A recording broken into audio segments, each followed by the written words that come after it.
Alright, let's dive na tayo mga kasuki. Dito na tayo sa ating target spot. At ito yung unang bungad natin. Ayun, isang danggit. Ngisi-ngisi mga kasuki. Ayun o. Nakahiga lang. Napakamo. Ayun. Patay kang danggit ka.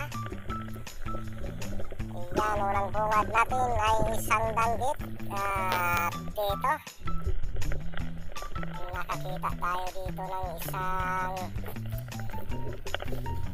at sarag bago. Nasa ilalim masyado ng bato. Ayun, tumakbo. Ayun, nandito na.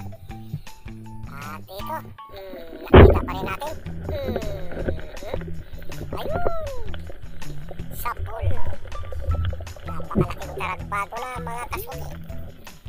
Kumari pa siya. Akala niya hindi natin siya makita at masundan. At nagkamali siya. Nasundan natin mga kasuki. At dito taragbago ulit, isusutin natin. Ay, tumakbo. Buti na lang bumangga. At dito umamok. Patay kang taragbago ka. Nakadalawa na tayong taragbago mga kasuki. Masarap ito sa sinabaw.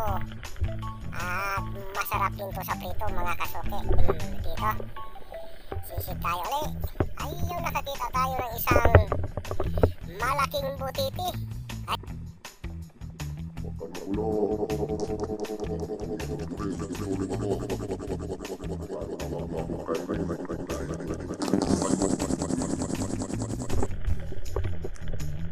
dito, sunod natin na papanain ay isang hito. Ayun, napakalaking hito ito mga kasuki. Ayun, patay kang hito ka. Ayun, pang-ulam na. Napakataba ng hito ngayon mga kasuki. Gawa ng habagat. Ayun, ulam ka na. At dito, nakakita tayo ng isang salinggukod. Patay kang salinggukod ka. Ayun, sala tayo sablay. Hindi tayo nakapuro pagpala. At dito, nakakita tayo ng isang taragbago sa malapad na table corals. Ayun, nasa ilalim. Ayun, subukan natin. Ayun, hindi natin makita talaga. Kaya hahanapan natin ng magandang pisto para mapana natin. Ayun, nandito lumabas na pala. Kaya matras kanina kaya lumabas. Ayun, sapul. Laki ng taragbago mga kasuki. Ayun, dagdag ito sa ating pag-ulam. At dito, sisid tayo uli. Ayun, isang nguso lang ng isda nakita natin mga kapising. Ano kayang klaseng isda ito? Papanahin natin. Patay kang nguso ka. Ayun, sumabit. Ay, isa palang isang papakol para mga kasuki. Trigger fish mga kasuki ito. At hindi natin nadala sa unang sisid natin.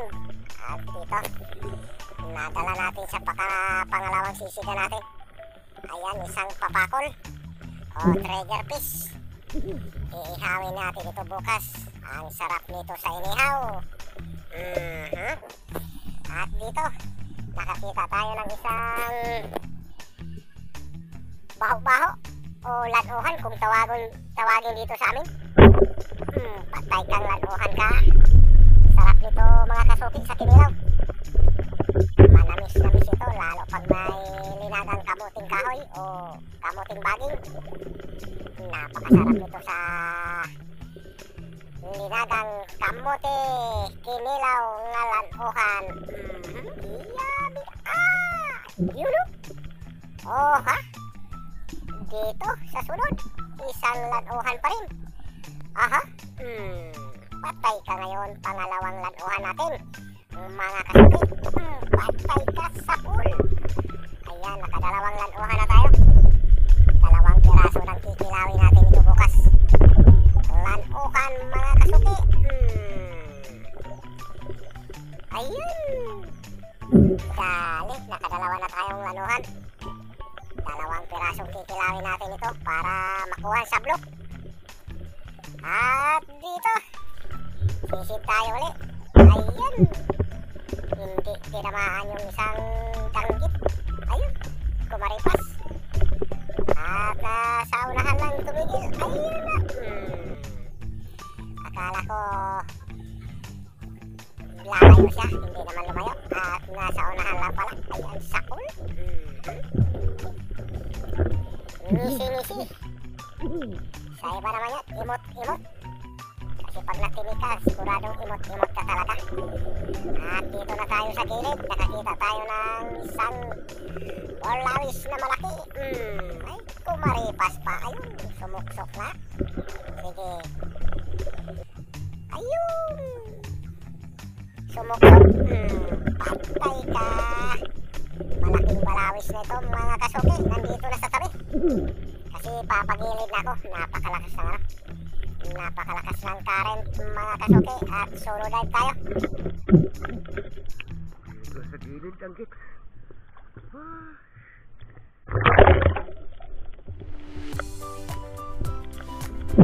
A few moments later. At nandito na tayo sa gilid mga kasuki. At ito yung ating mga nahuli. Ayan, nakahuli tayo ng isang trigger fish o papakul. At nakahuli din tayo ng dalawang lanuhan o baho-baho. Yung tawagin sa iba na lugar, baho-baho. Pero sa amin lanuhan.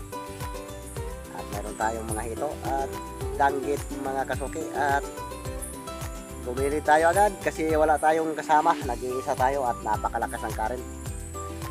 At maraming salamat po sa inyong patuloy na suporta at pagtangkilik sa aking mga ina-upload na mga video. At thank you for watching mga kasuki. At kita-kita na lang tayo sa susunod kong mga upload. And God bless us all.